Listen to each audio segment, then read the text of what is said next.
Hello. Good evening बच्चों। कैसे हैं आप लोग? सभी बच्चों को good evening. Audio video clear होगी?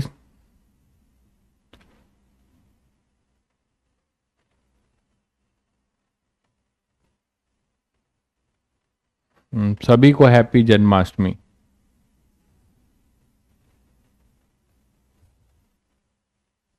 चलिए,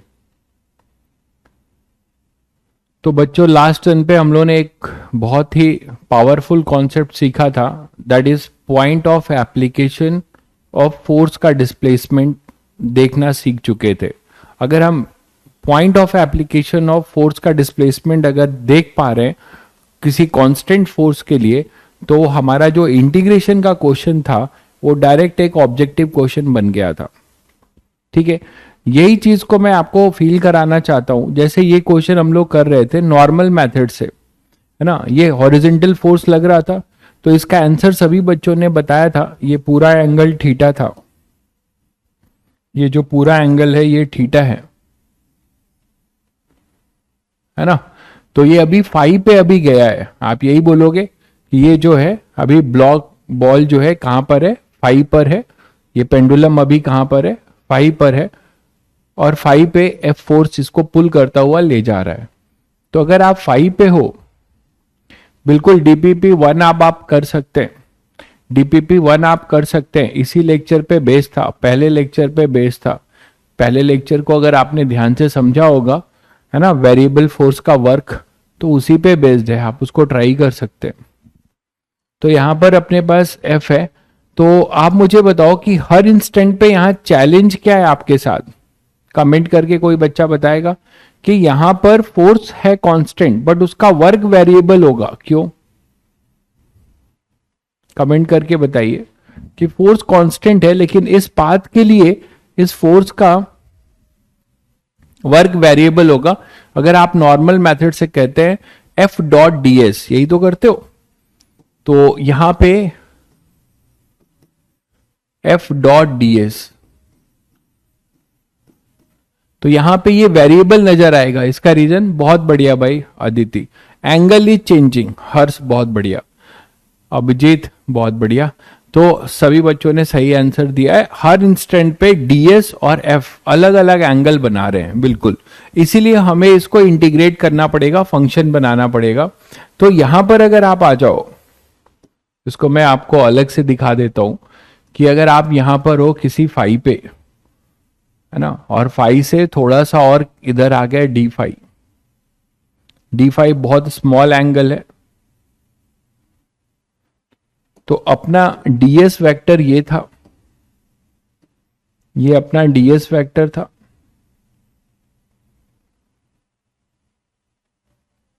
और ये अपना एफ वेक्टर था।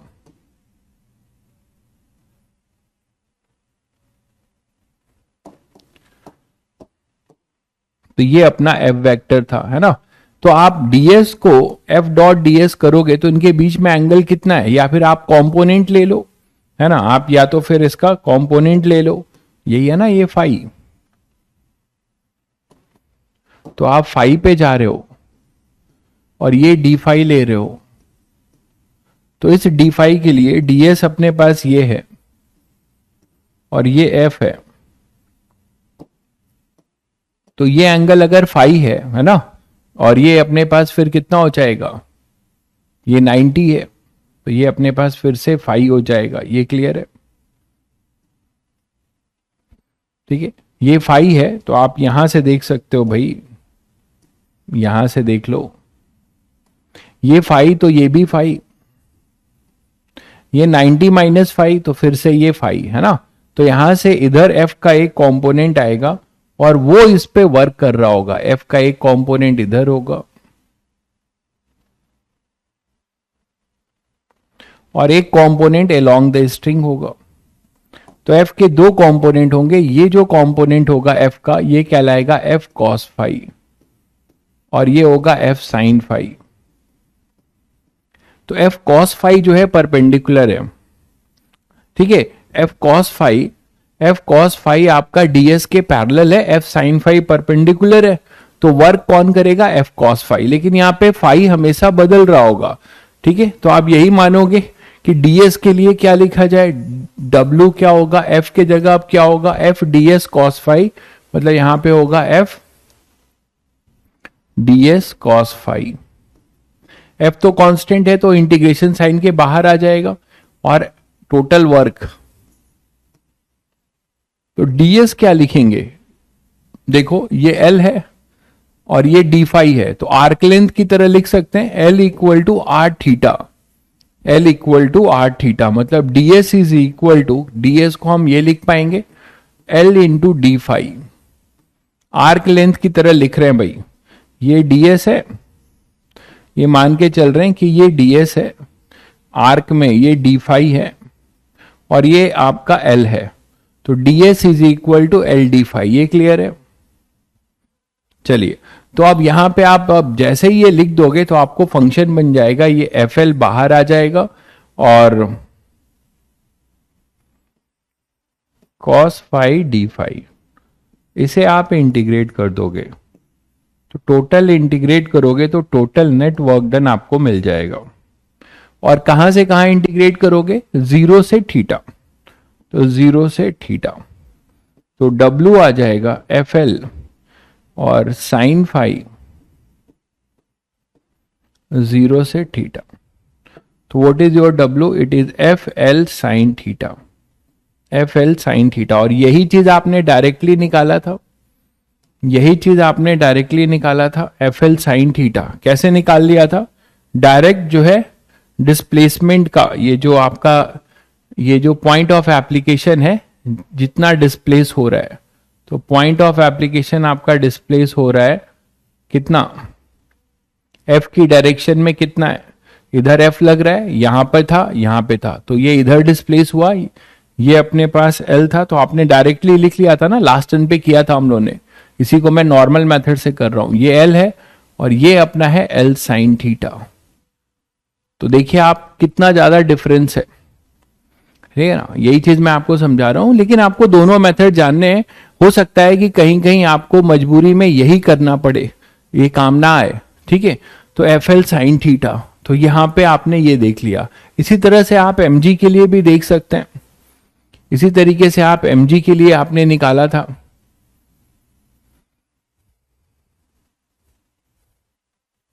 तो एमजी के लिए आपने क्या देखा था, एमजी के लिए नॉर्मल मेथड से अगर आप देखते तो एमजी के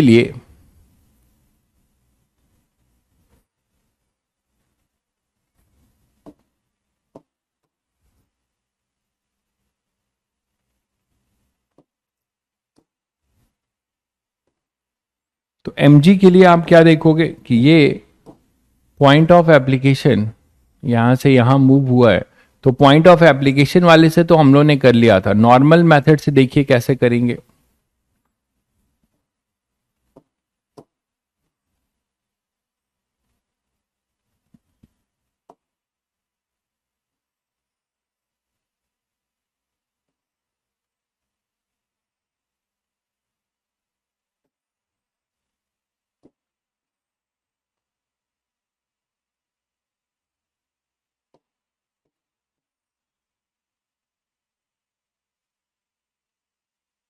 तो एमजी के लिए सभी बच्चे ट्राई करिए नॉर्मल मेथड से, तो नॉर्मल मेथड से एमजी के लिए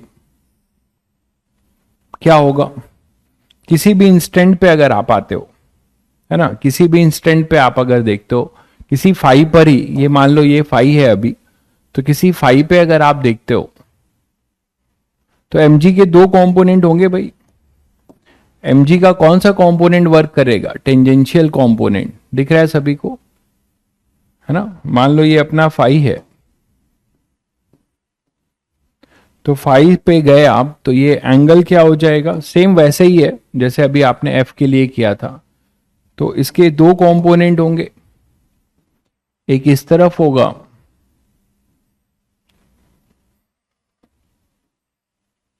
और एक इस तरफ होगा, ठीक है, ऐसे ही तो होगा, देखो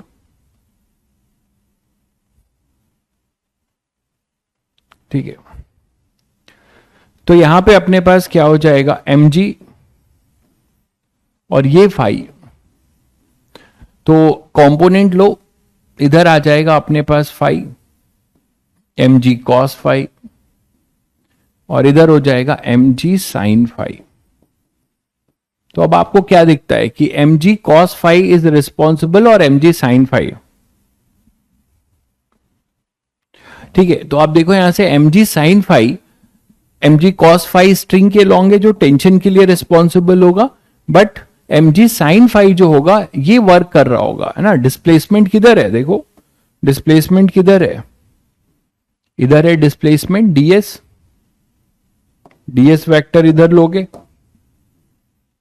और कुछ फाई पे, फाई से जाके कुछ डी फाई बोलोगे, ये है ना, यही तो हुआ भाई।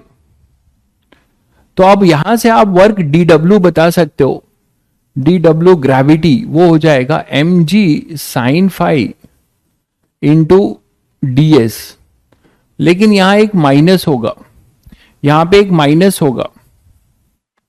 ठीक है, माइनस क्यों होगा बच्चों, माइनस इसलिए होगा क्योंकि यहां पे फोर्स और डिस्प्लेसमेंट अपोजिट डायरेक्शन में है, तो एफ एस कॉस पाई, इसका वर्क परपेंडिकुलर है तो इसका कोई वर्क नहीं होगा। तो आप ds के लिए क्या लिख सकते हो, ds उसी तरीके से आप बता सकते हो किसके बराबर है, आर्क लेंथ ds जो होगा वो होगा कितना, L D phi, ds is basically L D phi. बहुत बढ़िया भाई, बहुत बढ़िया। तो D W equal to M G, है ना, एल ये minus sine phi D phi, इसको आपने इंटीग्रेट करा, कहां से कहां, ये जीरो से थीटा तक जाएगा, जीरो से थीटा तक पूछा गया था, तो W आ जाएगा माइनस एम जी एल, ये माइनस कॉस फाई जीरो से थीटा, तो अपने पास W आ जाएगा minus M G L minus cos theta plus 1, minus adjust कर लो, तो W ग्रेविटी, ग्रेविटी का वर्क है ना, तो W ग्रेविटी तो लिख ही दिया है, खैर वर्क डन बाय ग्रेविटी मैं यहां लिख देता हूं।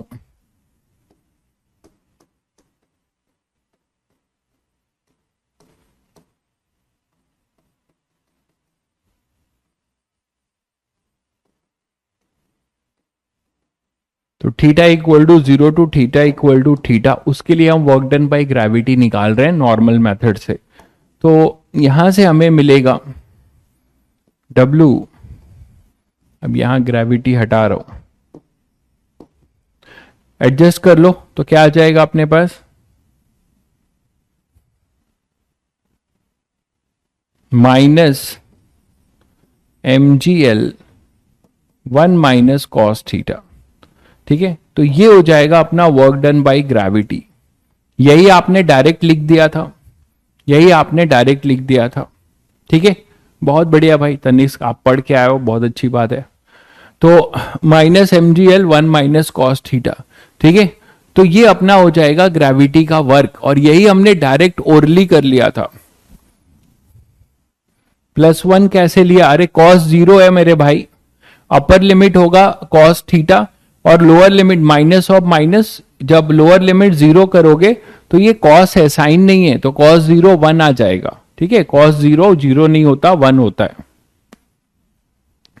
देखिए सब सही है, डायरेक्ट वाला तो सही है ही, बट आपको सारे अप्रोच जानने हैं, मेरी बात आप नहीं समझ रहे हैं, आपको बहुत अंदर तक पढ़ाई पढ़नी है, आपको एग्जॉस्टिव पढ़ाई पढ़नी है, सारी चीजें जाननी है। हो सकता है आपको कहीं किसी क्वेश्चन में ये करना ही पड़े, समझ रहे हैं, तो इसके लिए मैं कह रहा हूं आपको सारे अप्रोच जानने चाहिए।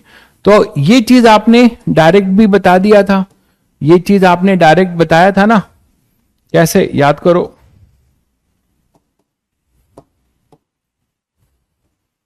ये चीज आपने लास्ट टर्न पे डायरेक्ट बता दिया था कि ये यहां से यहां गया,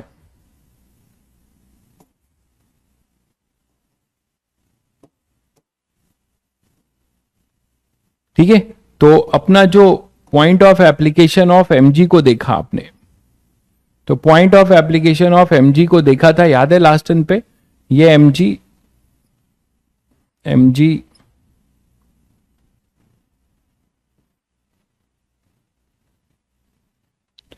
और ये mg। तो mg जो है कांस्टेंट फोर्स है, पॉइंट ऑफ एप्लीकेशन कैसे डिस्प्लेस हो रहा है, बॉडी का डिस्प्लेसमेंट नहीं, पॉइंट ऑफ एप्लीकेशन फोर्स जहां पे लग रहा है, बॉडी तो आर्क में डिस्प्लेस हो रही थी, याद करो, पॉइंट ऑफ एप्लीकेशन अपना डिस्प्लेस हो गया यहां से, यहां पर था फिर यहां, तो इस डायरेक्शन में, और ये हमने निकाल लिया था डायरेक्ट, ये एल था, ये थीटा था, तो ये लेंथ हमने निकाला था L1 माइनस कॉस थीटा, और जो इसके अपोजिट था, तो यही चीज हमने डायरेक्ट लिख दी थी, यही चीज हमने डायरेक्ट लिख दिया था।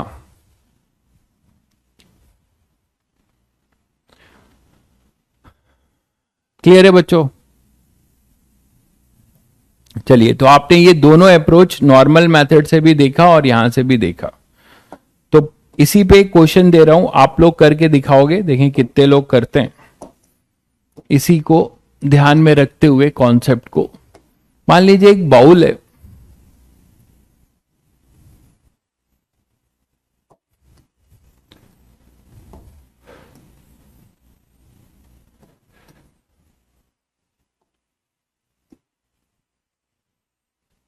ठीक है, एक बाउल है आपके पास, और इस बाउल में एक आपने बॉल रखा हुआ है, इस बाउल में आपने एक बॉल रखा हुआ है बॉटम पे,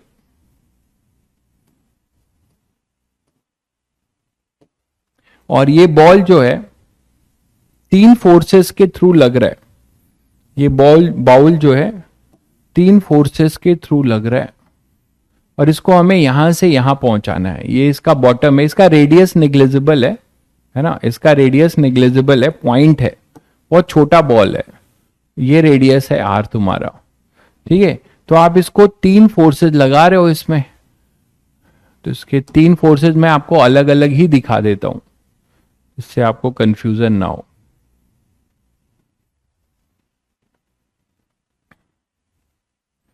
चलिए, तो अभी फिलहाल इस पे जो फोर्स लग रहा है उसका नेचर सुनिए कैसा है, कांस्टेंट फोर्स लग रहा है, और वो हमेशा जो है हॉरिजॉन्टल डायरेक्शन में लगता है।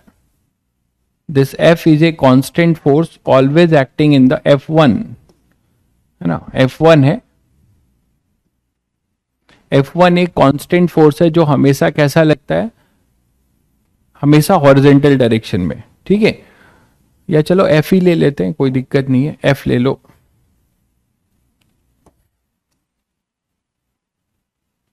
तो F फोर्स लग रहा है, इसके बारे में लिख रहा हूं कि F जो है ऑलवेज, या F1 ले लो, नहीं तो फिर वो कंफ्यूजन होगा, तो F1 के बारे में है ऑलवेज एक्स हॉरिजेंटली, ये अपना A है, ये B है, ये पॉइंट है B, ठीक है,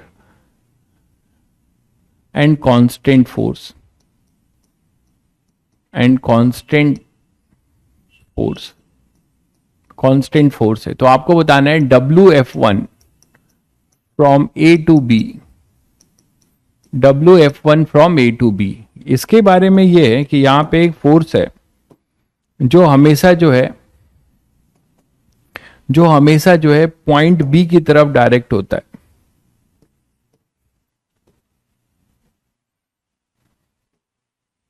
ठीक है।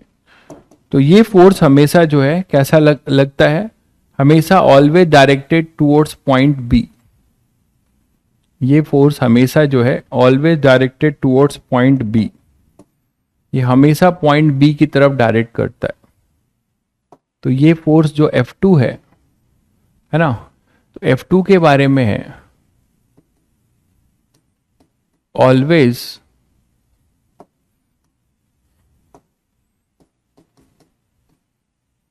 Directed towards point B.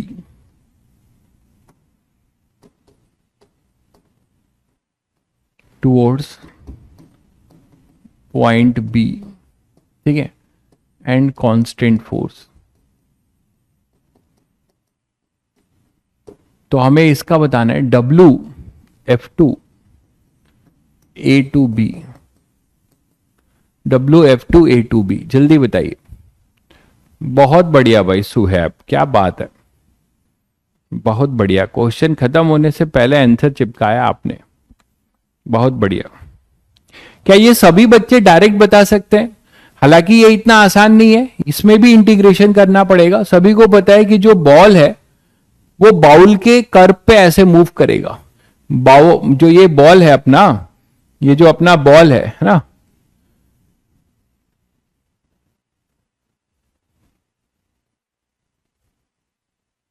देखो यहां पे ये जो बॉल है ये ऐसे मूव करेगा, ऐसे मूव करेगा। फोर्स हमेशा कांस्टेंट रहेगा, ध्यान से देखिएगा। ये फोर्स तो हमेशा कांस्टेंट रहेगा, लेकिन बाउल जो है इस कर्व पर ऐसे मूव करेगा और यहां पे आएगा। ये बात सभी बच्चों को समझ में आ रही भाई कि फोर्स जो है हमेशा हॉरिजॉन्टल लगेगा, बट ये बॉल जो है इधर जो है ऐसे मूव करेगा। ये बात सबको समझ में आ गई। तो ये लोकल एनिमेशन था, सस्ता एनिमेशन, जुगाड़ू एनिमेशन। तो इस जुगाड़ू एनिमेशन से आपको समझ में आ गया होगा कि ये जो बॉल है वो कर्व पार्ट पे, हेमिस्फेयर के कर्व पार्ट पे मूव करेगा, बट F1 हमेशा कांस्टेंट होगा। तो what is the point of application of the force? Point of application को ध्यान से देखो। फोर्स हमेशा जो है हॉरिजॉन्टल डायरेक्शन में ही लगेगा, तो फोर्स हमेशा हॉरिजॉन्टल डायरेक्शन में लग रहा है, फोर्स हमेशा हॉरिजॉन्टल डायरेक्शन में लग रहा है। ये देख पा रहे हो?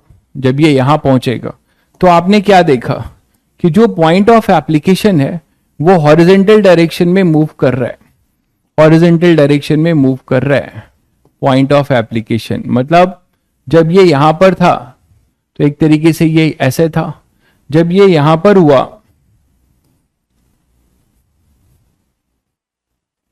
ये दिख गया होगा सभी बच्चों को, तो ये इस तरीके से है ना। तो फोर्स यहां से यहां इस डायरेक्शन में r डिस्टेंस मूव किया है, फोर्स यहां से यहां। देखिए पॉइंट ऑफ एप्लीकेशन का मूवमेंट का और क्या मीनिंग है? और मीनिंग ये है कि आप बॉडी का जो ये ds डिस्प्लेसमेंट है टेंजेंशियल है ना, इसका आप कंपोनेंट ले रहे हो, इसका कंपोनेंट ले रहे हो किस डायरेक्शन में? इसका कंपोनेंट आप ले रहे हो फोर्स की डायरेक्शन में, है ना। तो वो वही आप उसी को point of application of displacement भी बोलते हो। तो ये इस तरीके से होगा। तो आप डायरेक्ट इसका आंसर लिख सकते हो कि WF1 जो होगा वो हो जाएगा F1 इंटू आर, है ना। F1 की वैल्यू, F1 का जो मैग्नीट्यूड है वो F के बराबर होगा, तो FR होगा, उसमें कोई दिक्कत नहीं है, ठीक है। तो मैंने F1R ले लिया। अब चलिए यहां पे आइए F2। इसका आंसर भी बता सकते हैं इसी तरीके से सभी बच्चे। इसका आंसर क्या होगा? आप देखो कि ये बॉल जो है कहीं पे भी रहेगा, इस कर्व पार्ट पे मूव करेगा। तो इस कर्व पार्ट पे जब ये मूव करेगा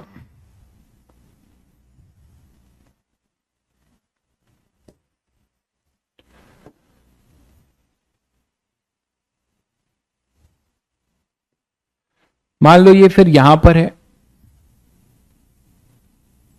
फिर मान लो ये यहां पर होगा, लेकिन हर मोमेंट पे जो फोर्स होगा, जो फोर्स का पॉइंट ऑफ एप्लीकेशन है, बॉडी तो इधर डिस्प्लेस हो रही होगी, बट ये जो कांस्टेंट फोर्स F2 है, it is always directed, it is always directed towards the point B, it is always directed towards the point B।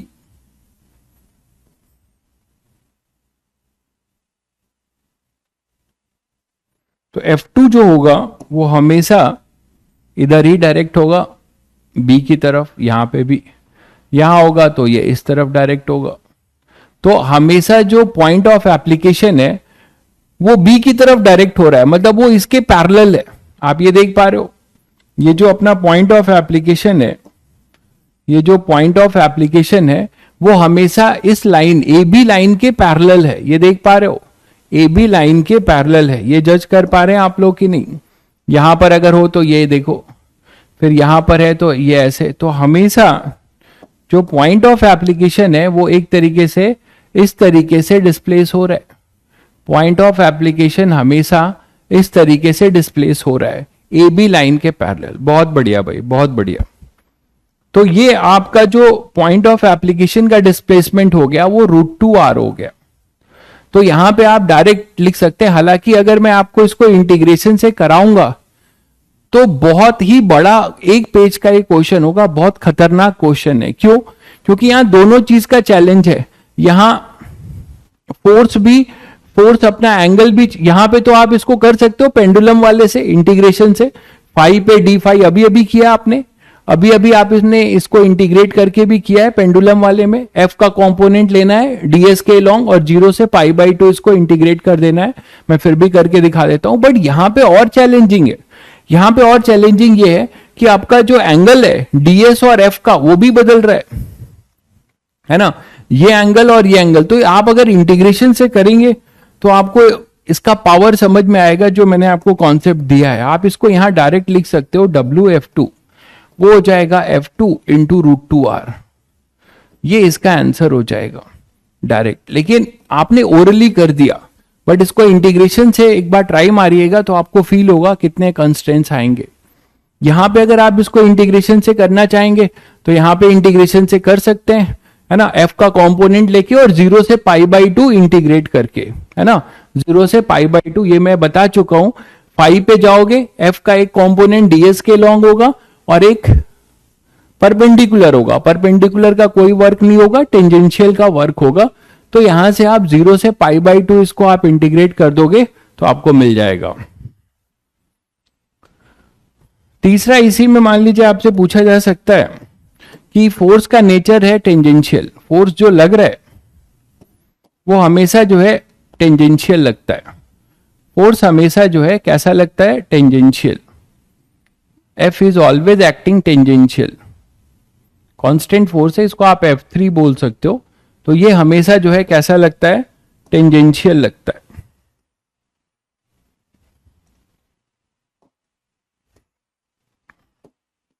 तो ये टेंजेंशियल लगता है, मतलब बॉडी हमेशा ऐसे जा रही होगी इस पे, ये हमेशा फोर्स जो होगा उसका नेचर होगा टेंजेंशियल। ये लिख के दिया जाएगा आपको क्वेश्चन में, ये हमेशा जो है टेंजेंशियल लगता है। तो ये F3 मान लेते हैं इसको।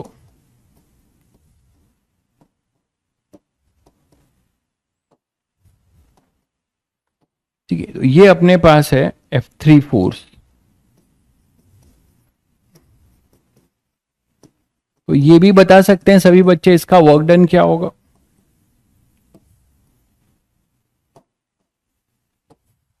तो work done by F3 from A to B, ये आपसे पूछा जा रहा है।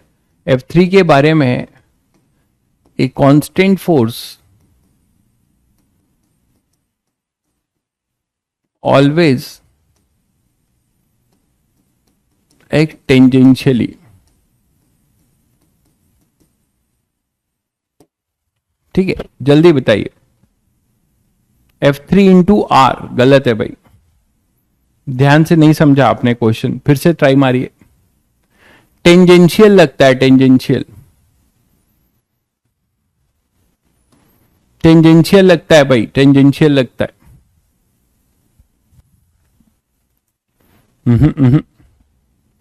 किसी का आंसर अभी तक सही नहीं आया, एक बच्चे का आंसर आ चुका है सही, बहुत बढ़िया।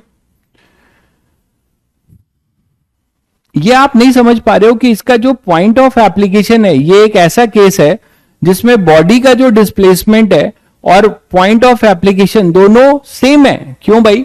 क्योंकि डीएस पैरेलल है ना। आप देखो, इस चीज को समझो, यही फिजिक्स है। ये यहां पर अगर आप आते हो तो आप देखो कहीं पे भी ये जो डीएस है, डीएस वेक्टर और फोर्स वेक्टर ये पैरेलल है। तो जो पॉइंट ऑफ एप्लीकेशन है डीएस का आप प्रोजेक्शन लेते हो। पॉइंट ऑफ एप्लीकेशन का मतलब क्या हुआ कि बॉडी का डिस्प्लेसमेंट का प्रोजेक्शन ले रहे हो along the direction of applied force, along the direction of applied force. तो यहां पर ये डीएस है, देखिए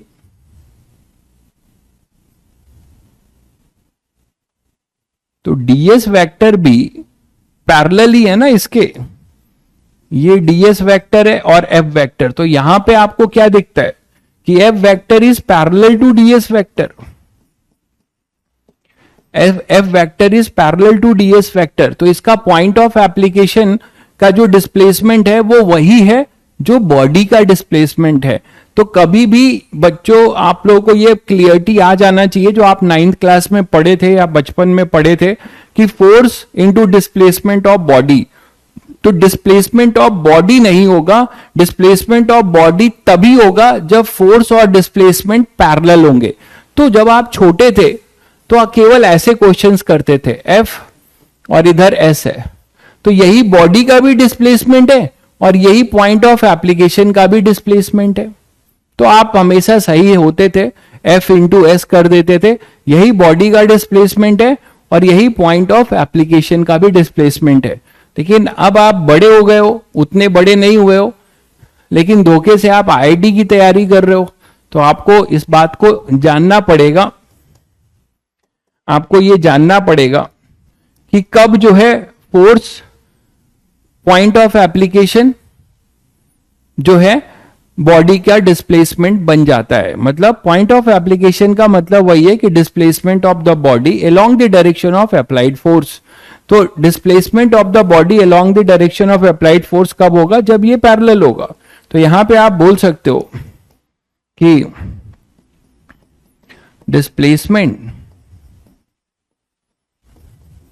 of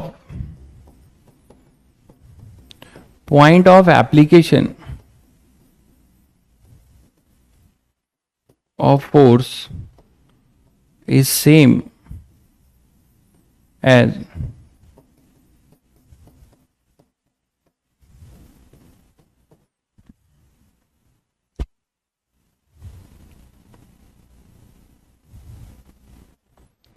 डिस्प्लेसमेंट ऑफ नहीं, थोड़ा सा इसमें कंफ्यूजन हो जाएगा। फिर बॉडी का अगर डिस्प्लेसमेंट की बात करो तो बॉडी का डिस्प्लेसमेंट तो कायदे से ये आर्क में हुआ है ना, तो इसको ये बोलना ठीक नहीं है।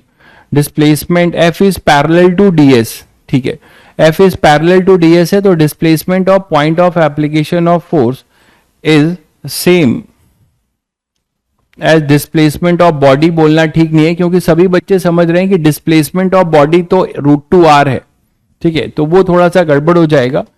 तो आप इसको बेटर है कि पॉइंट ऑफ एप्लीकेशन से ही समझो। तो पॉइंट ऑफ एप्लीकेशन कहां से मूव हुआ है? एक आर्क में। तो WF3 आप सभी लोग बता सकते हो कि WF3 यहां पर जो होगा वो होगा F3 into arc length AB। तो आर्क लेंथ AB, और आर्क लेंथ AB सभी लोग बता सकते हो क्या होगा? F3 into L equal to R into theta. ये एंगल सबस्टेंट कितना कर रहा है? π/2, तो π/2। तो ये आपका आंसर हो जाएगा, ये आपका आंसर हो जाएगा। हाँ, डिस्टेंस लिखने पे क्लियर रहता कि यहां पर जो पॉइंट ऑफ एप्लीकेशन है is same as the distance of the body, ठीक है। तो मैंने इसलिए नहीं लिखा कि आपको कंफ्यूजन ना हो, ठीक है। अच्छा, इसको आप इंटीग्रेशन से भी करेंगे तो बहुत आसान है, ये आसान है। dw क्या लिखोगे? F3 इंटू ds cos 0, तो ये dw क्या हो जाएगा? F3। ds को क्या लिख सकते हो? r d, ये मान लो अगर कुछ फाई लेते हो और ये d फाई लेते हो तो r d फाई, तो केवल d फाई इंटीग्रेट हो जाएगा अगर आप नॉर्मल मेथड से भी करोगे तो, है ना। तो w आएगा F3r π/2। नॉर्मल मेथड भी यहां आसान है, आप नॉर्मल मेथड से भी करेंगे तो आपको मिल जाएगा, ठीक है बच्चों। तो यहां पे F3 ds cos 0, ds को आप r d फाई लिख सकते हो और d फाई को आप इंटीग्रेट कर सकते हो कहां से कहां? 0 से π/2, तो सेम आपको मिलेगा, ठीक है।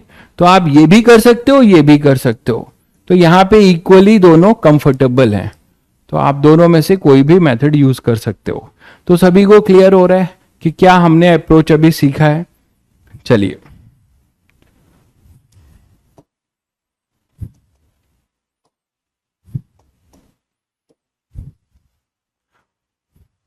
तो मुझे बताओगे आप लोग कि जैसे एक क्वेश्चन और आपसे पूछूं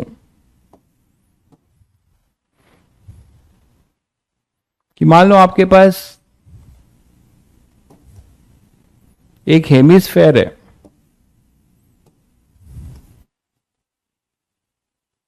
है ना, और इस पे कोई बॉल रखे हो,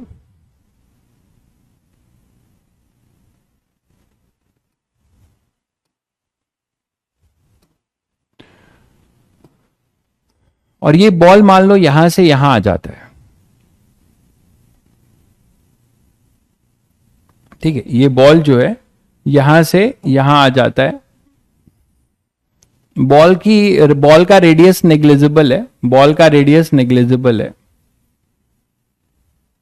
और ये एंगल अपना है कुछ थीटा, ठीक है, ये मास है m, ये कुछ भी करके इसको आप थोड़ा सा डिस्प्लेस करते हो तो ये लुढ़कता हुआ इधर आ जाता है, और कितना एंगल बनाता है, कोई थीटा एंगल बनाता है, कोई थीटा एंगल बनाता है। मान लो ये A है और ये B है, ठीक है।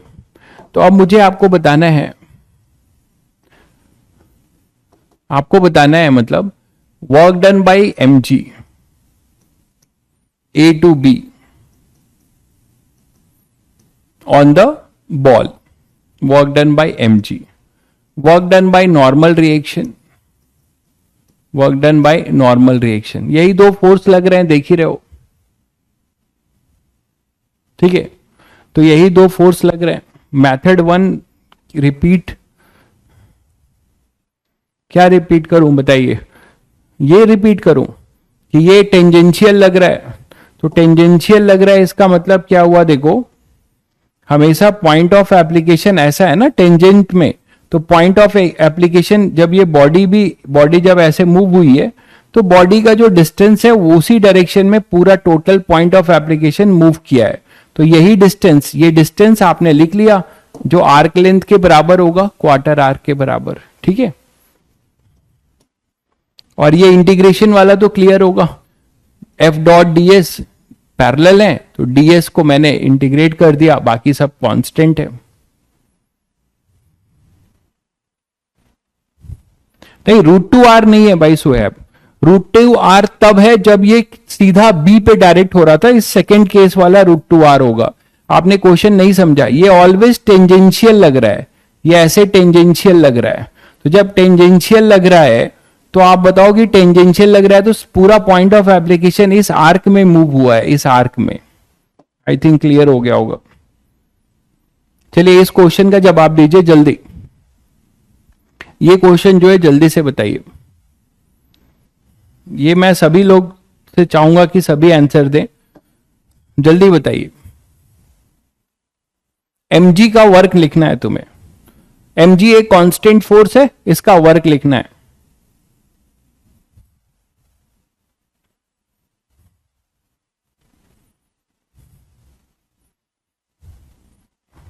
आप गलत पढ़ रहे हो भाई, displacement is independent of path. मैंने क्या बताया आपको, पॉइंट ऑफ एप्लीकेशन का मतलब बॉडी का डिस्प्लेसमेंट नहीं होता, पॉइंट ऑफ एप्लीकेशन का मतलब होता है displacement of the body along the direction of applied force. चीजों को सुना करिए, बार बार वही चीज रिपीट मत कराइए। एक बच्चे ने आंसर बस सही दिया है, रमा ने, बहुत बढ़िया। बाकी किसी का आंसर, प्रखर का भी आंसर सही लग रहा है।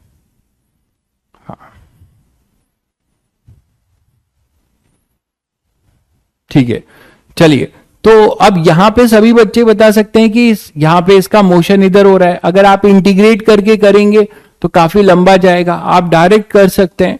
डायरेक्ट में आपको क्या दिख रहा है कि यहां पर mg लगेगा, हमेशा mg वर्टिकल लगता है, कांस्टेंट फोर्स है। तो पॉइंट ऑफ एप्लीकेशन, ये हमेशा पॉइंट ऑफ एप्लीकेशन क्या है, देखो पॉइंट ऑफ एप्लीकेशन इस तरीके से मूव कर रहा है,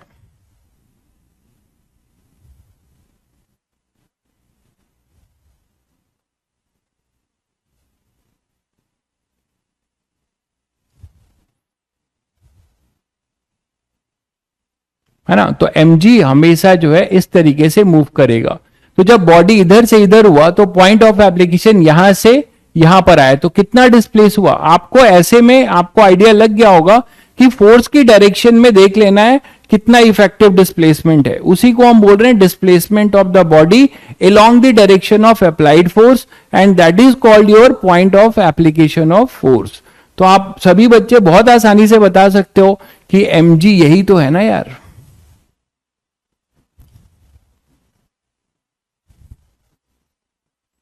यही तो है mg। तो mg जब ये यहां पर था तो ये पॉइंट ऑफ एप्लीकेशन है यहां पे, तो ये आपका डिस्प्लेसमेंट हो जाएगा, that is the displacement of point of application of force. ये दिख गया होगा सभी को, तो अब तो आंसर दे दो सब लोग। तो this is your displacement of point of application of force, है ना। तो ये हो जाएगा displacement of point of application of force.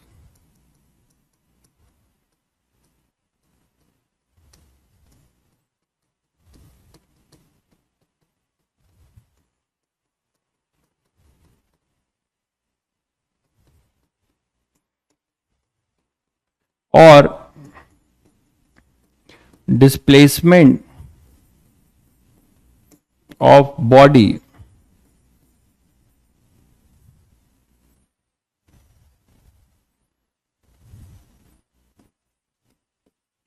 along the direction of applied force, यही दोनों का मतलब सेम होता है, मैंने दोनों लिख दिया है, along the direction of applied force,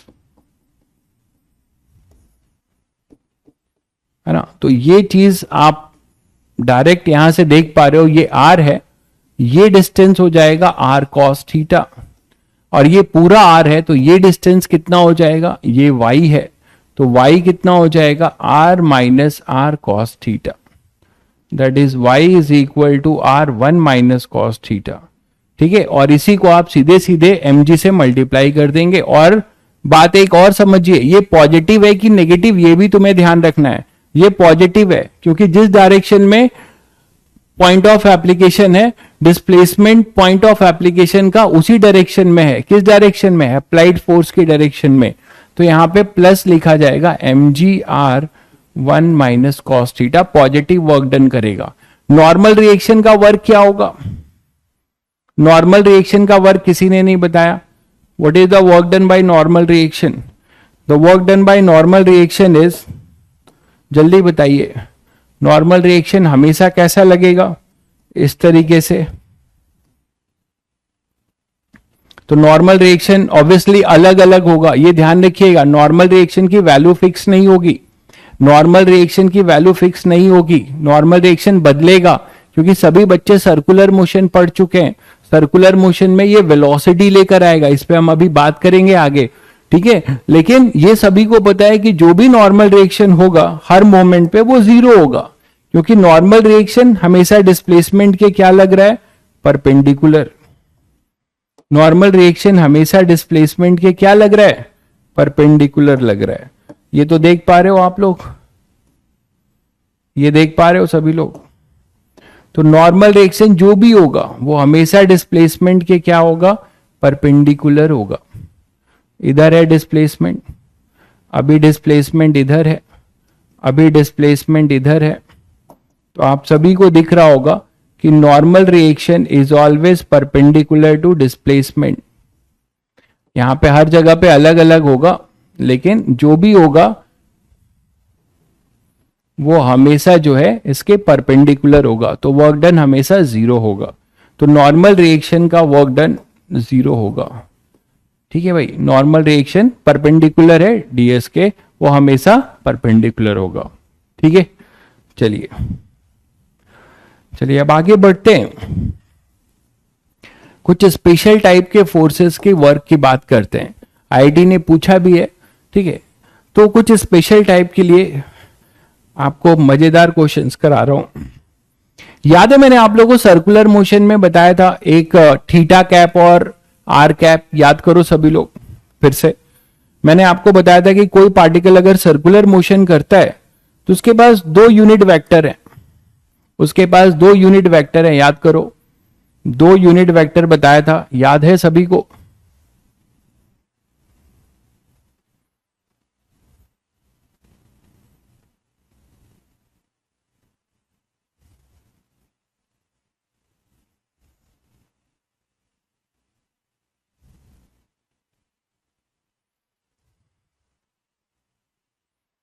तो मैंने कहा था आपको कि अगर कोई पार्टिकल मूव कर रहा है किसी सर्कल में तो उसके पास दो डायरेक्शन है, दो यूनिट वेक्टर होते हैं। कौन कौन से? एक थीटा कैप जो टेंजेंशियल डायरेक्शन में होगा, और एक अपना यूनिट वेक्टर होगा रेडियल आर कैप। याद है या भूल गए? उसका इसका पावरफुल इसका भी यूज है, देखिए कैसे। बहुत बढ़िया भाई, r cap and theta cap, बिल्कुल सही कह रहे हैं। तो यहां पर ये आर कैप है और ये अपना था थीटा कैप, ये थीटा था। तो कोई भी पॉइंट यहां पी लेते हैं, अगर भूल भी गए हो तो तुरंत लिख भी लोगे, ये आर था, है ना, ये रेडियस इसका, इसके कोऑर्डिनेट्स है एक्स कॉमा वाई। तो क्या मैं एक्स कॉमा वाई के टर्म्स में, क्या मैं इसको एक्स और वाई के टर्म्स में इस दोनों यूनिट वेक्टर को लिख सकता हूं? लिख सकते हैं हम लोग, बिल्कुल, है ना। आर कॉस थीटा, जैसे आप थीटा के टर्म्स में पोलर फॉर्म में लिखते थे, तो आप ऐसे भी लिख सकते हो। एक्स की वैल्यू बेसिकली पोलर फॉर्म से आपको पता है, एक्स क्या है अपना आर कॉस थीटा, और वाई क्या है आर साइन थीटा, यही है ना भाई। तो अगर आप आर कैप की बात कर रहे हो तो आर कैप क्या लिखोगे और थीटा कैप क्या लिखोगे? आर कैप क्या लिखोगे और थीटा कैप क्या लिखोगे? जल्दी से बताओ।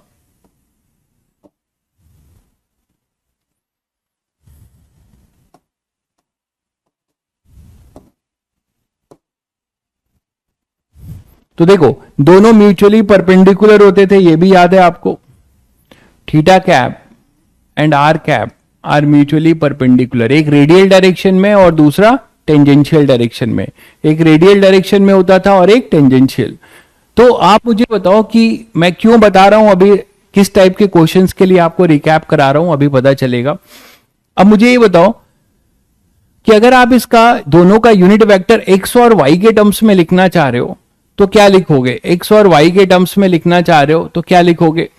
पहले आर लिख लें। आर वेक्टर आपको पता है, आर वेक्टर क्या था, या यूनिट वेक्टर अगर आप केवल लिखना चाहें यूनिट वेक्टर, तो यूनिट वेक्टर भी लिख सकते हो। यूनिट वेक्टर हम चाहते हैं, तो यूनिट वेक्टर अगर आप लिखना चाहते हो तो आप क्या लिखते थे? कॉस थीटा आई कैप प्लस साइन थीटा जे कैप। याद आ रहा है सभी बच्चों को? कॉस थीटा आई कैप प्लस साइन थीटा जे कैप। अभी हमें कुछ फाइंड नहीं करना है, थोड़ा सब्र करो, बता रहा हूं, बस मैं आपको रिकैप करा रहा हूं। ये जो पढ़ाया था ये रिकैप करा रहा हूं, इसका यूज अभी बताऊंगा, तब आपको बताऊंगा कि क्या फाइंड करना है। अभी मैं कुछ फाइंड नहीं करना है, बस थीटा कैप और आर कैप का मैं रिकैप करा रहा हूं, कैसे लिखते थे। ठीक है, तो कॉस थीटा आई कैप प्लस साइन थीटा जे कैप, यही तो लिखते थे। बोलो, अब इसी को आप क्या लिख सकते हो? एक्स कॉस थीटा को लिख सकते हो एक्स बाई आर। बोलो, कॉस थीटा को आप लिख सकते हो एक्स बाई आर। तो ये जो आर कैप है इसको मैं ऐसे लिख सकता हूं, यहां से कॉस थीटा को लिख सकता हूं एक्स बाई आर, और साइन थीटा को लिख सकता हूं वाई बाई आर। तो यहां पुट कर दो तो हम यही आर कैप और एक्स कैप, है ना, यही आर कैप और एक्स कैप हम किसके रिस्पेक्ट में लिख सकते हैं? एक्स और वाई के टर्म्स में। क्या हो जाएगा? X i cap plus y j cap upon में आर। बोलते हो, ये जो आप डायरेक्ट भी लिख सकते थे, और ये हो जाएगा आर को आप क्या लिखोगे? Mod r. क्या है ये? X square plus y square, यही है ना, का अंडर रूट डिस्टेंस फॉर्मूला से। तो आर अपने पास है x i cap plus y j cap plus, मतलब ये डायरेक्ट भी लिख सकते थे वेक्टर से, है ना, आप वेक्टर से डायरेक्ट लिख सकते थे। लेकिन मैं थीटा कैप अगर आपसे पूछूं तो थीटा कैप क्या लिखोगे? इसके परपेंडिकुलर थीटा कैप क्या लिखोगे? ठीक है, थीटा कैप, यहां एमजी क्यों लिख रहे हो? यहां कुछ है ही नहीं तो एमजी लिख रहे हो। यहां पे थीटा कैप क्या लिखोगे? भाई आप थीटा कैप का कंपोनेंट ले लो तो अपने पास क्या आएगा? ये थीटा है, थीटा कैप का एक वाई डायरेक्शन में और एक एक्स डायरेक्शन में, ऐसे ही तो सिखाया था। है ना। ये अगर थीटा कैप का कंपोनेंट लेना चाहो तो आप कंपोनेंट से भी ले सकते हो और लिख सकते हो थीटा कैप को भी। मैंने तो ये थीटा है तो ये कितना हो जाएगा 90 माइनस थीटा, क्योंकि ये थीटा है तो थीटा कैप का एक कंपोनेंट एक्स डायरेक्शन है, ये वाई डायरेक्शन है, यही तो बताया था। तो यहां से आप थीटा कैप भी डायरेक्ट लिख सकते हो। थीटा कैप क्या हो जाएगा माइनस, यूनिट वेक्टर है मॉडुलस तो 1 होगा, तो माइनस साइन थीटा आई कैप प्लस कॉस थीटा जे कैप, ये लिखोगे। तो इसको भी एक्स और वाई के फॉर्म में लिख सकते हो, इसको भी आप एक्स और वाई के फॉर्म में लिख सकते हो। कैसे? थीटा कैप को लिखोगे एक्स और वाई के फॉर्म में तो क्या आएगा देखो, साइन थीटा हमारे पास है वाई बाई आर, तो minus y by r i cap plus x by r j cap. तो थीटा कैप को मैंने एक्स और वाई के फॉर्म में भी लिखा, तो minus y i cap plus x j cap upon under root x square plus y square. तो हमें एक ये भी फॉर्म मिला, ये भी आपको ध्यान रखना है। तो आपको ध्यान रखने से कैसे क्वेश्चंस आप इजीली कर ले जाएंगे वो देखिए। तो एक्स और वाई के फॉर्म में भी हमने, एक्स और वाई के फॉर्म में भी हमने क्या किया, रेडियल वेक्टर और टेंजेंशियल वेक्टर। इसको आप आर कैप को क्या कहेंगे, r cap is basically what, r cap क्या है एक तरीके से रेडियल यूनिट वेक्टर, है ना, अलोंग द रेडियस रहेगा नॉर्मल, और नॉर्मल यूनिट वेक्टर जो भी बोलो। और थीटा कैप एक तरीके से क्या है,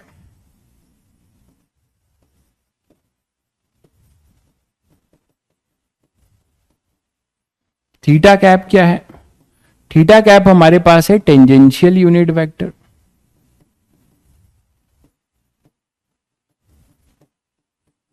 टेंजेंशियल यूनिट वेक्टर, तो आपने इन दोनों को एक्स और वाई के फॉर्म में लिखा, ये पहले सभी को समझ में आया।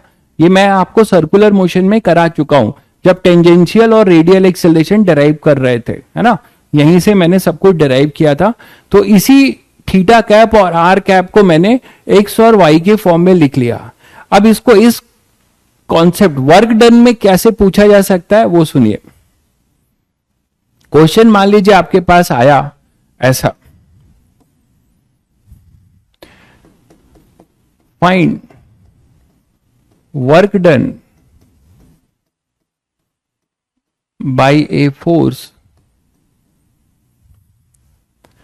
F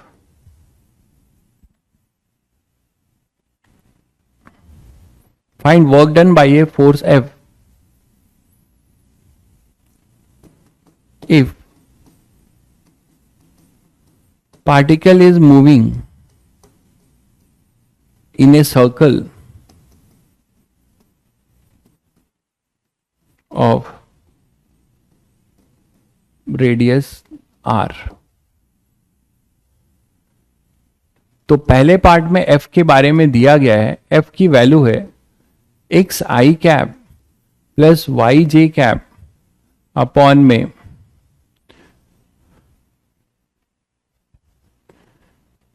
x square plus y square, ये एक फोर्स है। और दूसरा फोर्स है find work done by force F for complete motion.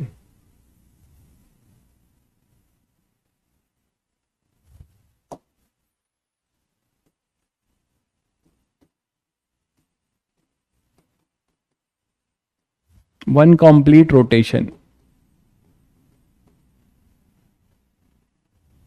In a circle of radius r, ठीक है। इफ f ये है और दूसरा f आपको दिया जाए minus y i cap plus x j cap upon में x square plus y square. सोच के बताइए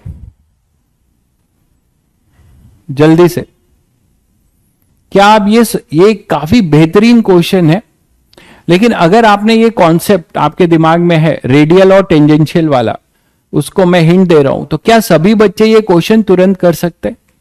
क्या सभी बच्चे ये क्वेश्चन तुरंत कर सकते हैं? कमेंट करके बताइए किसको कुछ समझ में आया तो।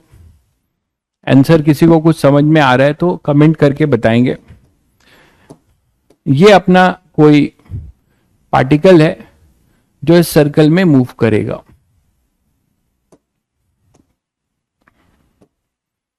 मान लो कोई पार्टिकल है, वो किसी सर्कल में मूव कर रहा है और उस पर ये फोर्स लग रहा है। फोर्स का नेचर आपको दिया हुआ है, फोर्स का आपको नेचर दिया है ना। एक्स और वाई क्या है?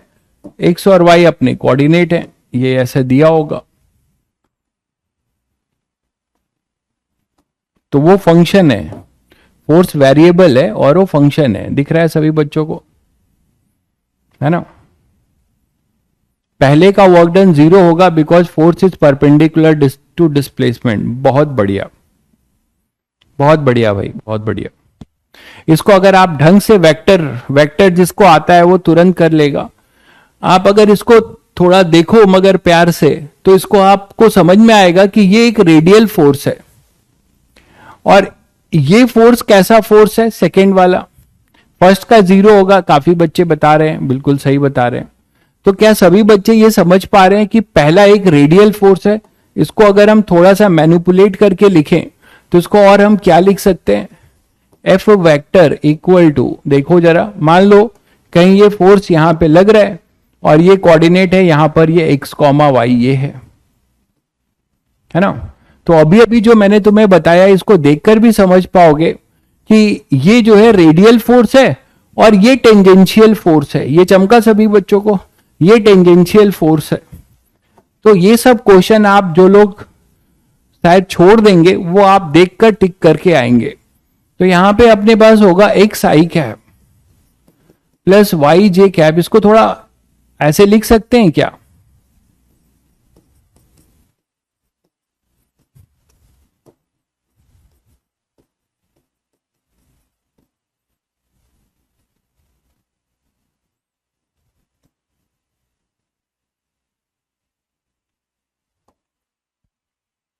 यहां पे एक कांस्टेंट के कर लीजिए, एक कांस्टेंट के भी कर लीजिए,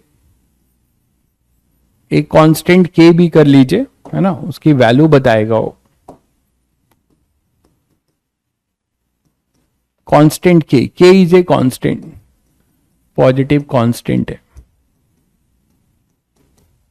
एक के भी कर लीजिए।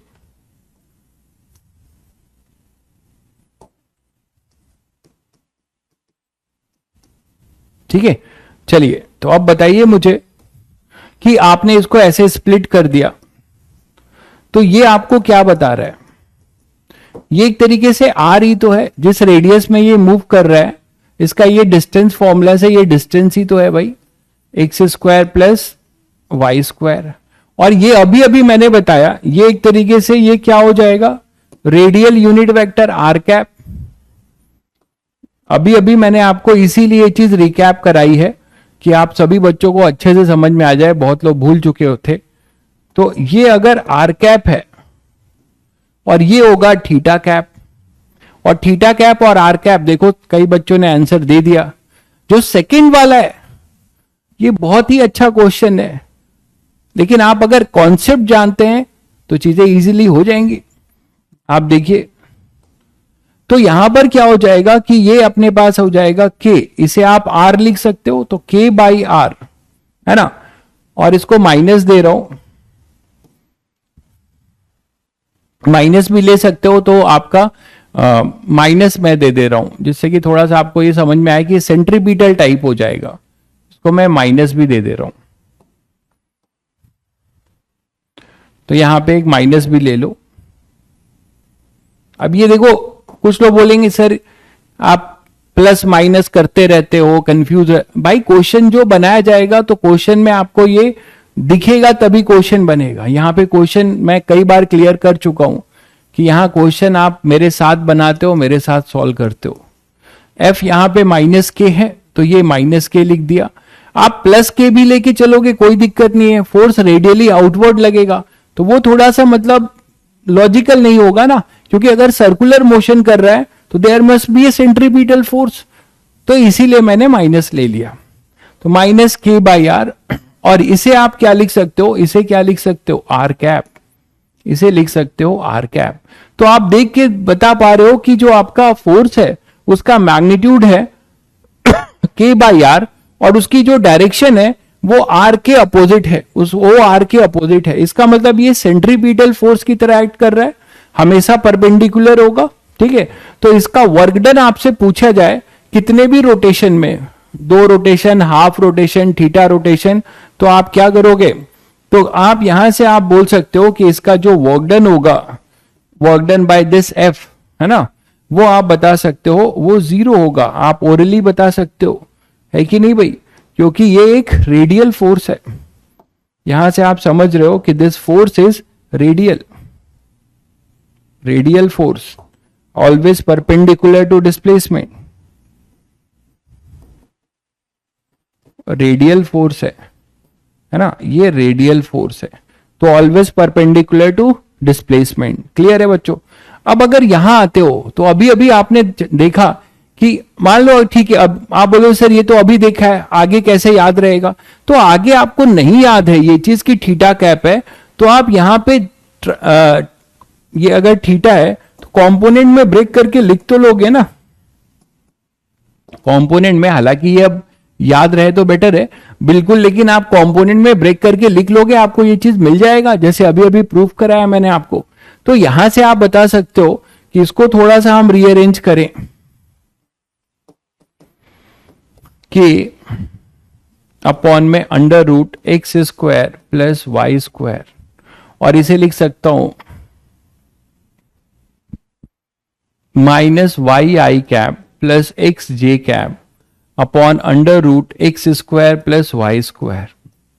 बोलो, तो एफ वेक्टर हमें मिलता है k upon under root x square plus y square, और ये हो जाएगा अपना थीटा कैप, ये हो जाएगा अपना थीटा कैप।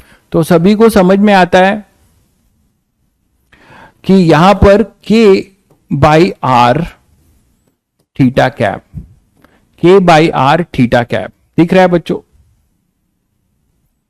W 0 कैसे हुआ, एक भाई अभी भी परेशान है, इतना कुछ बताने के बाद भी भाई को अभी भी लग रहा है कि 0 कैसे हुआ।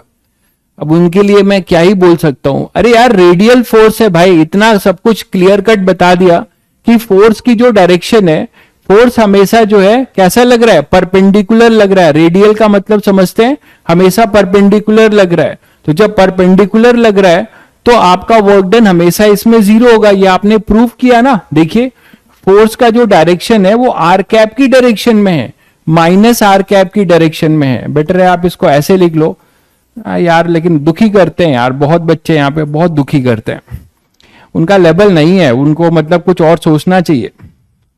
के बाई आर और यहाँ पे माइनस आर कैप, मैं यही बोलूंगा कि ऐसे लोगों को सोचना चाहिए भाई, ठीक है। सभी लोग आईटी एडवांस नहीं कर पाएंगे जब ये लेवल, ठीक है, परेशान कर रहे हैं अपने आप को, कुछ और सोचना चाहिए। K by r minus r cap, तो माइनस आर कैप का ये मतलब है कि माइनस आर कैप का मतलब है कि ये जो फोर्स है वो इस रेडियल वेक्टर के जस्ट अपोजिट है। इसका क्या मतलब है, इतना क्लियर कट समझाने के बाद मतलब भाई पूछता है कि कैसे वर्क डन 0 हो गया, तो और क्या ही बोल सकता हूं मैं। यहां पे फोर्स ऐसा होगा और रेडियल जो है, रेडियल ऐसा होगा, डिस्प्लेसमेंट इसका ऐसा होगा। अब क्या बोलूं भाई,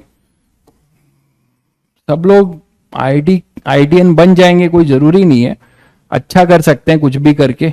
तो ये आर कैप है, ये फोर्स वेक्टर है, और ये डीएस है। यहीं से समझ में आना चाहिए, ठीक है। चलिए, तो यहां पे अपना हो गया रेडियल फोर्स। अब इसके लिए टेंजेंशियल फोर्स है, मतलब यहां से समझ रहे हो कि जो फोर्स है ये फोर्स ये थीटा के अलोंग लग रहा है। तो सभी बच्चे मुझे बताइए कि अगर ये थीटा के अलोंग लग रहा है और इसकी वैल्यू कांस्टेंट है, बोर्ड पे ध्यान से देखिए,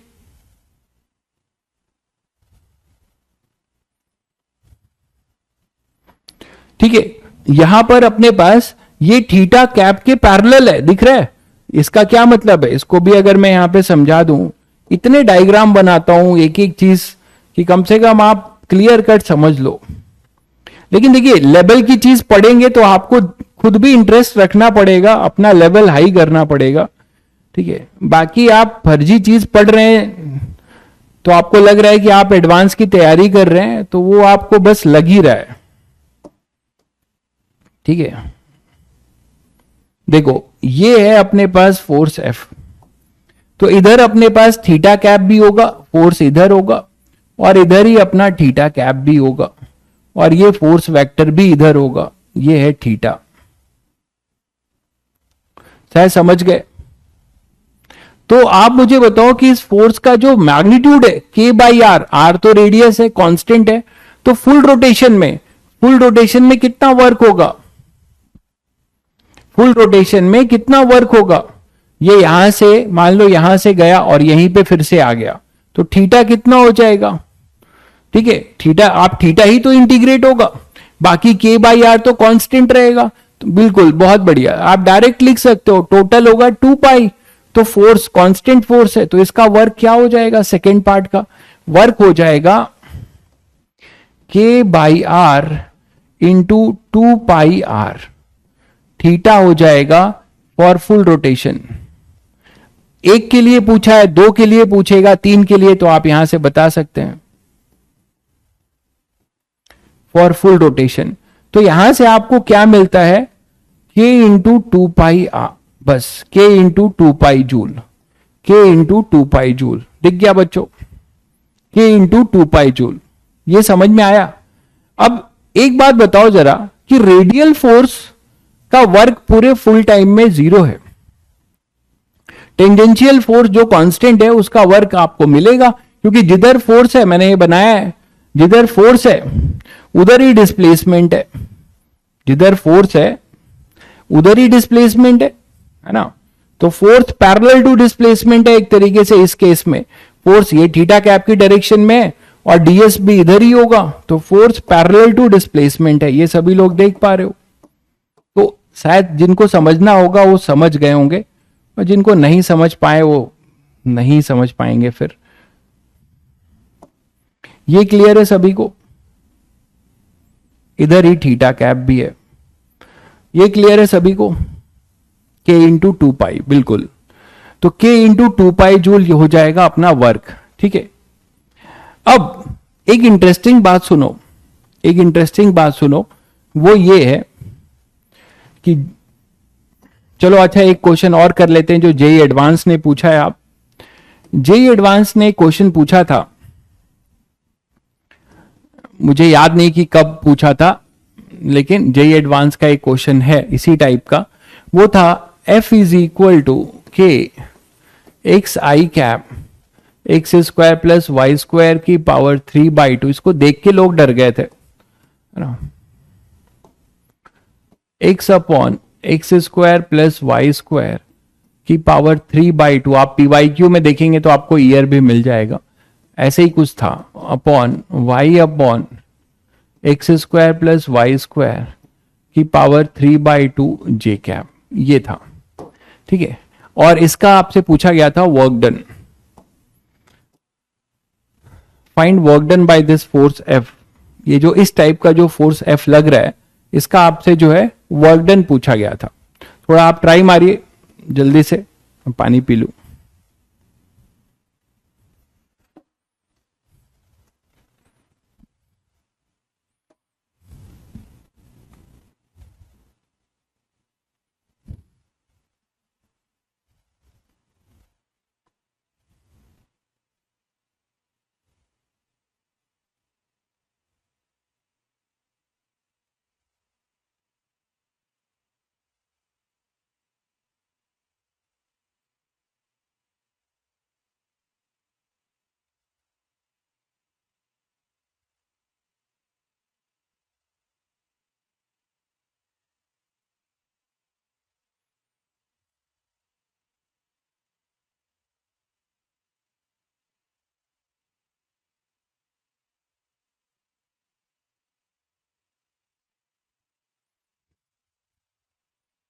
ठीक है, तो क्वेश्चन कुछ पूरा ही लिख देता हूं कि find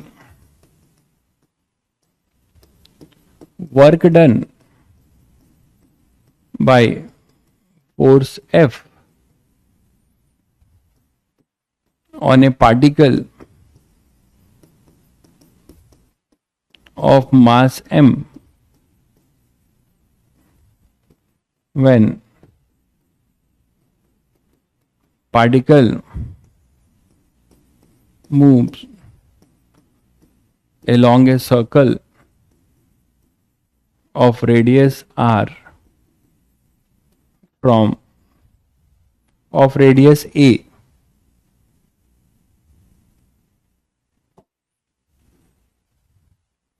from a comma 0 to 0 comma a comma 0 to 0 comma a।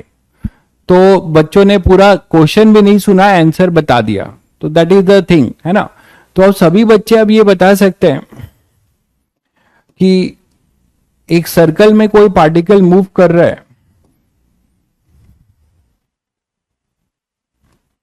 एक सर्कल में कोई पार्टिकल मूव कर रहा है ना, कोई under this influence of this force from A comma 0, radius उसका ए है, रेडियस उसका ए है, तो फ्रॉम ए कॉमा 0 फोर्स आपका जो लग रहा है वो, तो इससे जो है यहां पे आ जाए, ए कॉमा 0 यही होगा, ए कॉमा 0,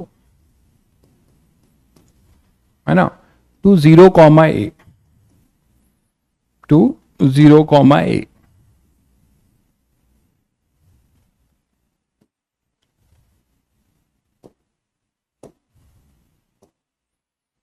तो ये यहां पर है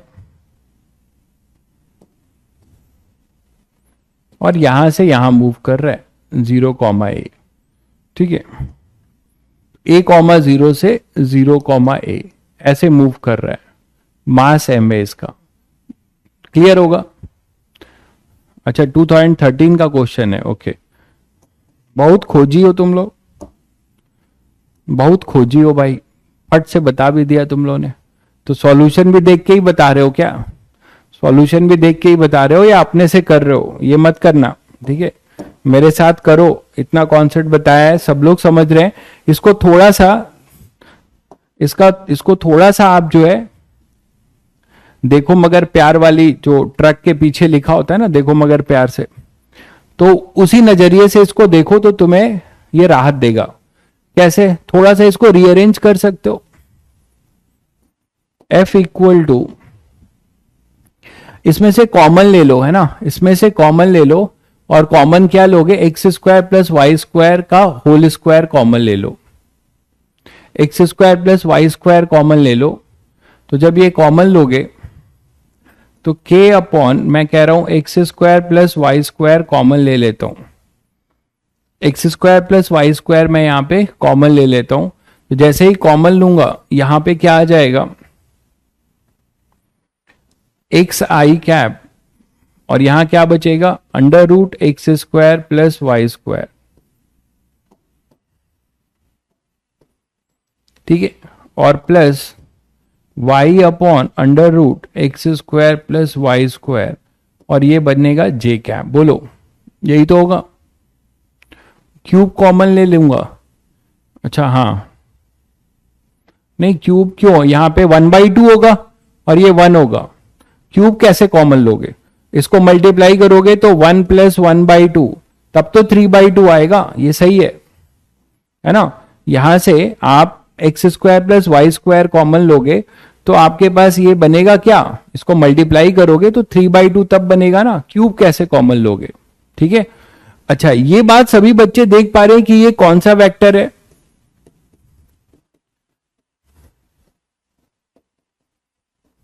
ये कौन सा वेक्टर है, x i cap plus y j cap upon under root x square plus y square, ये कौन सा वेक्टर है, आर कैप, है ना, ये this is our r cap, बोलो। और ये आर स्क्वायर है, मॉड आर इसका किसी जनरल टाइम में, ये तो अभी अभी किया है सभी ने, किसी जनरल टाइम में ये आर होगा,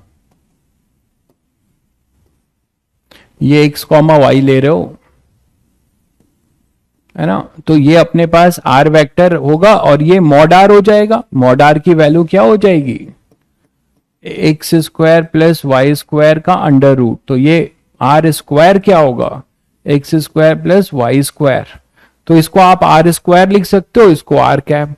तो तुम्हें क्या प्रूव हुआ कि इन्होंने जो फोर्स दिया है वो है k upon r square into r cap, k upon r square into r cap. Radially outward force दिया है, ये रेडियली आउटवर्ड फोर्स है, तो इसका वर्क डन जो है अपना 0 हो जाएगा, आपको कुछ करना नहीं है, वर्क इसका जो है 0 हो जाएगा। तो ये जेई एडवांस ने पूछा था, ठीक है। तो इस तरीके से आप ऐसे क्वेश्चन को बहुत आसानी से अब हैंडल कर सकते हो, ठीक है। तनिष्क भाई बोल रहे हैं ये तो इजी क्वेश्चन है, जब आप कॉन्सेप्ट जान जाते हैं तो ऐसे ही सब कुछ इजी लगता है। तो इजी और हार्ड कुछ होता नहीं है, जो आप नहीं जानते हैं वो हार्ड है, जो आप जानते हैं वो इजी है, चाहे वो कितना भी हार्ड है, बट आप उसे जानते हो, समझ चुके हो, तो आपके लिए वो इजी है, ठीक है। चलिए, तो अब एक लास्ट क्वेश्चन इसी कॉन्सेप्ट पे, देखें कितने बच्चे करते हैं। मान लीजिए दो कंसेंट्रिक सर्कल है, दो कंसेंट्रिक सर्कल है ना, और एक फोर्स जो है लग रहा है एक पार्टिकल पे। एक बार पार्टिकल इस सर्कल में मूव करता है, जिसका इक्वेशन आपको दिया जाएगा अभी C1, और ये सर्कल है C2। तो पार्टिकल एक बार C1 सर्कल में मूव करता है और एक बार C2 सर्कल में मूव करता है ना, और ये है C1 की जो इक्वेशन है वो आपको दी जा रही है x square plus y square equal to r square. Circle की इक्वेशन, सर्कल की इक्वेशन जानते हो बच्चों, ठीक है। हाँ बिल्कुल, अगर आप आर कैप अगर देख पा रहे हैं, रेडियल देख पा रहे हैं, तो बस आप डायरेक्ट 0 कर सकते हैं। तो x square plus y square equal to r square, ये C2 है, C2 की इक्वेशन है, सर्कल की इक्वेशन है ये x square plus y square equal to 4r square. तो यहां से समझ में आता है कि दोनों सर्कल कंसेंट्रिक है, दोनों का सेंटर 0,0 है, ठीक है, दोनों का सेंटर जो है 0,0 है। ये बात समझ पाए बच्चे, ये अपना 0,0 है, तो ये 0,0 है सर्कल का सेंटर दोनों का। एक का रेडियस r है तो दूसरे का रेडियस 2r है, ये भी देख पा रहे हो। एक का रेडियस r है तो दूसरे का रेडियस 2r है, ये देख पा रहे हो आप लोग।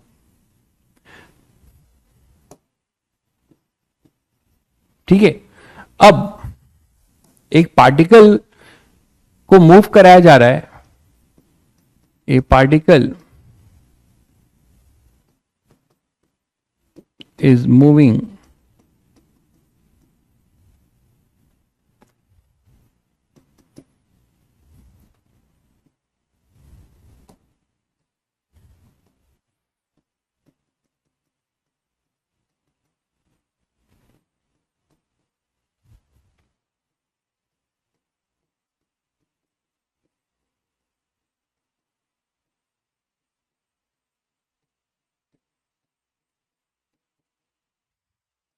एफ आपको दिया जा रहा है p x minus q y i cap plus q x plus p y j cap. ठीक है, एक ऐसा फोर्स है p x minus q y i cap plus q x plus p y j cap, एक ऐसा force है। इस force से आइदर पार्टिकल पहली बार C1 सर्कल में मूव कर रहा है और फिर C2 में, है ना, आइदर इन C1 और C2 under the influence of force this, find ratio of work done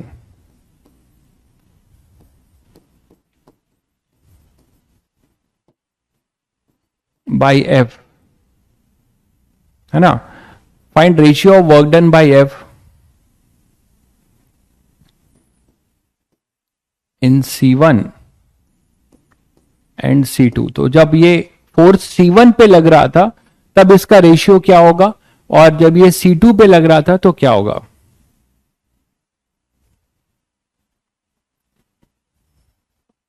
थोड़ा सोच के बताइएगा।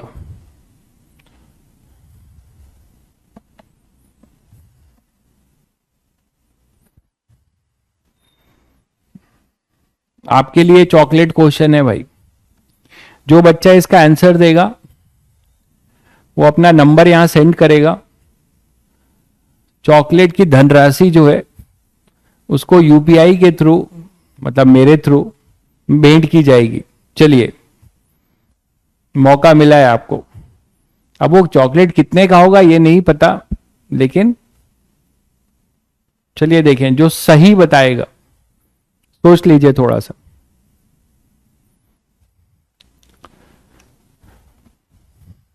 इतना कुछ कराने के बाद ऑफर दिया है।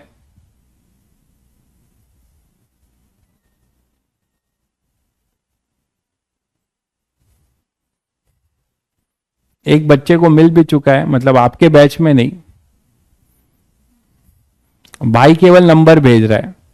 अरे पहले आंसर दो ना, प्राइज मनी है भाई, ऐसे थोड़े है।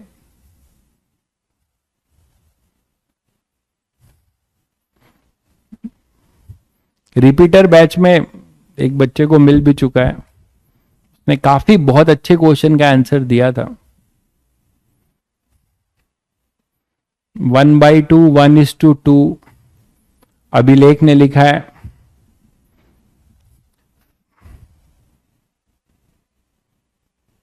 What does either mean? Either mean का मतलब हुआ कि ये फोर्स जो है एक बार F1 पे, मतलब पार्टिकल अगर C1 सर्कल में मूव कर रहा है तो ये फोर्स, यही सेम फोर्स लग रहा है, और अगर C2 पे मूव कर रहा है तो यही सेम फोर्स लग रहा है ना। तो पार्टिकल आइदर और के जगह पे, ठीक है, कहीं भी मूव कर सकता है, समझ के हो गए। प्रतीक, आदर्श, अब इन सबका नाम जो है मुझे लिखना पड़ेगा। किसी का आंसर अगर सही होता है तो उसी को मिलेगा।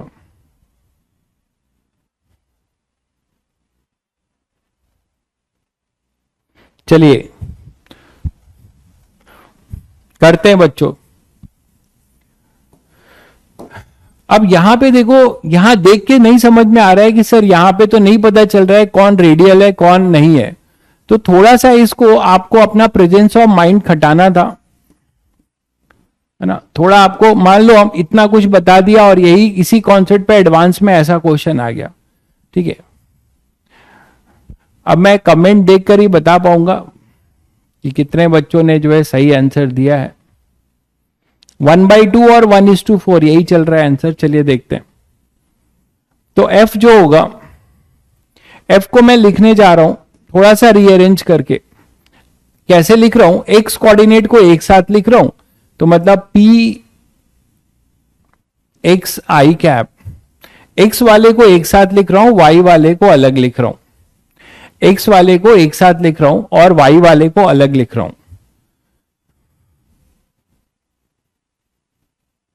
ठीक है।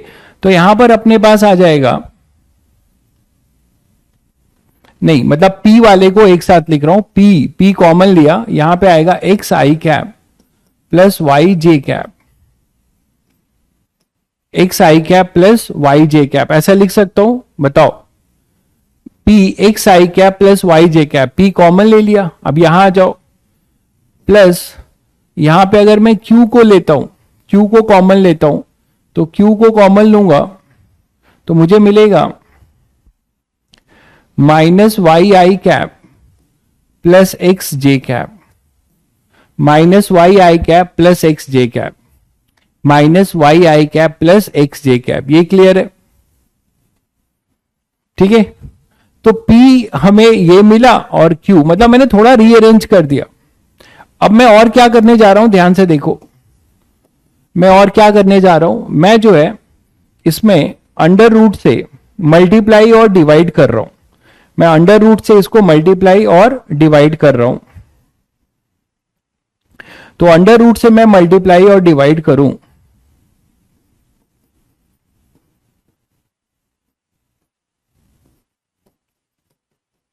अब चमक गया होगा। अब कोई आंसर देगा तो वो कितना टाइम हो रहा है? 7, अब कोई आंसर देगा तो वो मान्य नहीं होगा, हो चुका, अब टाइम अप हो चुका है। तो under root x square plus y square plus q minus y i cap plus x j cap upon में under root x square plus y square, ऐसे लिख सकते हो। अब ये सभी बच्चों को चमका क्या कुछ कि सर अगर ये बताओ कि इसको जनरल हम आर बोल दें, किसी जनरल रेडियस आर में मूव कर रहा हो तो ये आर है ना, ये एक तरीके से आर है, तो ये पी आर लिख सकता हूं मैं। और ये क्या है फिर, ये आर कैप है, और यहां पर ये, यहां मैंने नहीं लिखा इसको,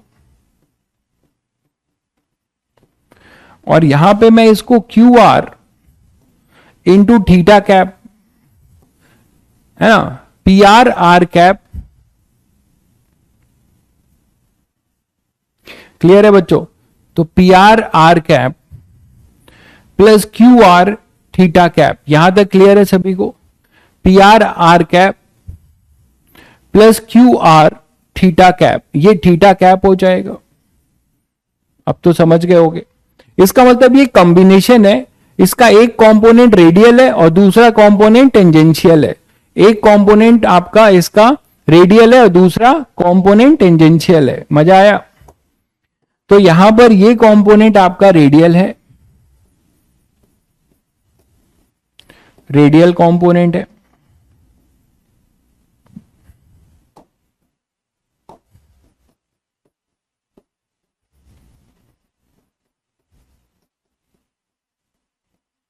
और ये कंपोनेंट आपका टेंजेंशियल है। तो रेडियल कंपोनेंट का तो वर्क होगा नहीं, रेडियल कंपोनेंट का अब वर्क होगा नहीं, तो रेडियल कंपोनेंट का वर्क नहीं होगा, केवल टेंजेंशियल का होगा। तो पहले सर्कल के लिए वर्क डन क्या होगा, डब्ल्यू एफ फॉर C1, सभी लोग बता सकते हैं, मैं डायरेक्ट लिखने जा रहा हूं, Q इंटू आर इंटू, एक चीज थोड़ा मिस कर गया, ratio of work done bye F in C1 C2 for 1 complete rotation, ये भी लिखना पड़ेगा, या 2 3 कुछ भी पूछा जा सकता है।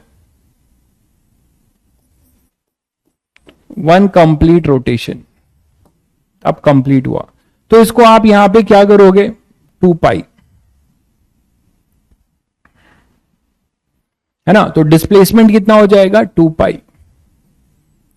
उसके बाद से डब्ल्यू एफ C2 वो हो जाएगा Q इंटू 2R इंटू 2 पाई।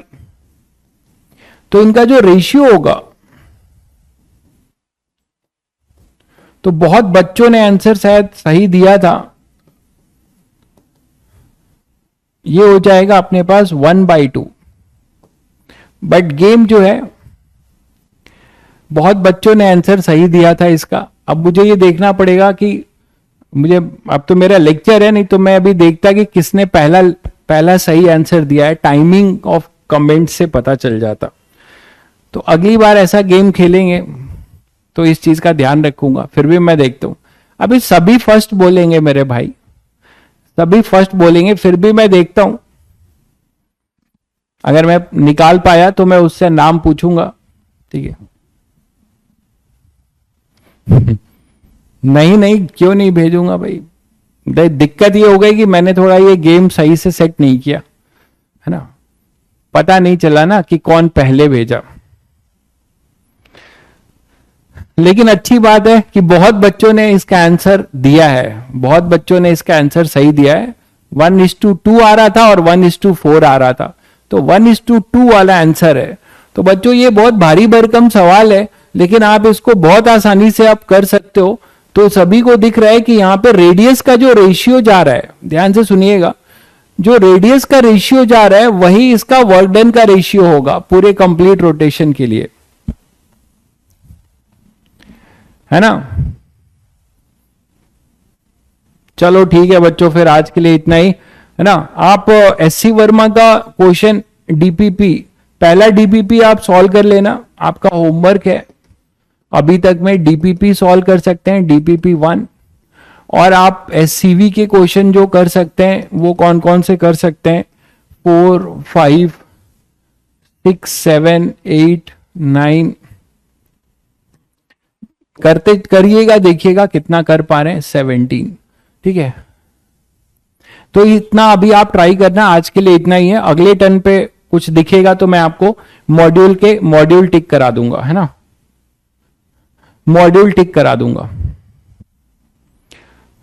भाई इतना मैं नहीं बता सकता, सिंगेज बुक तो फलाने बुक तो, इतनी बुक नहीं है मेरे पास कि मैं आपको बता दूं। आप कोई बुक अगर है आपके पास तो वेट करो, जब चैप्टर खत्म हो जाएगा तो आप पूरा कर लेना।